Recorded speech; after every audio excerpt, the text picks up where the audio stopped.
The first real horse I ever owned was, we were at a circus. I don't remember the name of the circus, but they had a full sorrel horse there with jumping over fire bars. And next thing I knew, my dad bought this horse.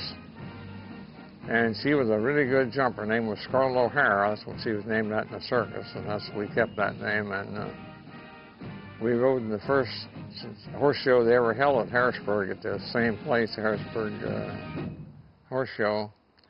And we won the Triple R class there. In those days, you didn't have so many jumps, but they were all big. And that was, half the courses were 4 fences twice around and once down the center or something like that, but they'd all be really big, really tall. My dad used to encourage me to drive his trotters and pacers, and I remember driving a Selkie at a pretty young age, but it just never really caught on. And then he really got into the jumpers when I started to, and he went to every show and always hauled the horse and paid the bills and so forth.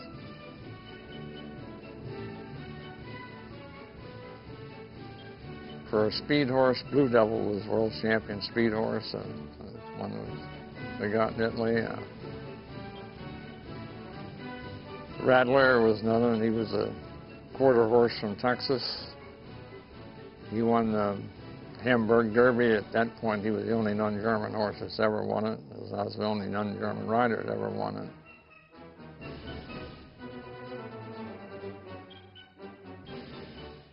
Airmail was probably another really good one, and he was just one that could do a Nations Cup any day of the week without faults.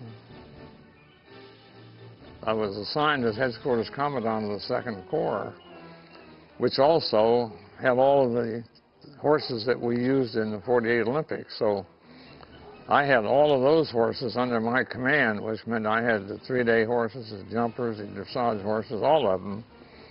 And I had a commander who supported the horse activity.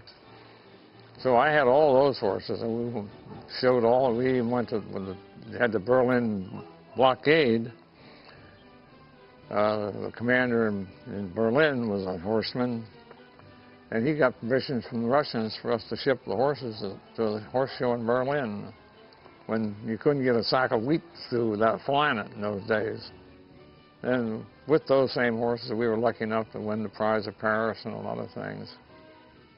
We used to bring in the old days, we'd bring in the top coaches like the Germans that won in '36 and so forth. And they always told us to give it your best shot and then forget about it. In other words, you go into the ring and you have a rail down, that's past history. And that's a good thing with riding with Billy and I. I don't remember Billy and I ever going back to the hotel room and moaning and groaning about what didn't go well. I mean, if we talked about anything, it was what we were going to do the next day. I think anybody that's in the business, I think they need to do that. And that's, the fence is down, it's down, that's over.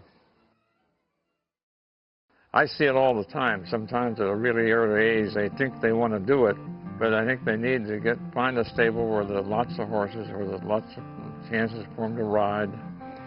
I think they have to make sure they really want to do it, because in this sport, there's so many ups and downs, and there's probably a few more downs than ups.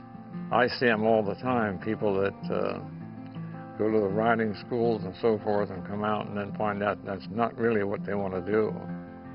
So I think the main thing is just get a good start and good horses, ride good horses, stay away from bad horses. I never don't believe that you learn much by riding a horse that falls over every other fence. I don't know, I was pretty lucky. I'd just as soon do it all over again. I made some mistakes, I had a pretty interesting life, and lucky enough, I never really had an assignment I didn't like. So it's not like having a job you hate, you know, just because there's a lot of money there. Even today, there's nothing like seeing some nice horses perform.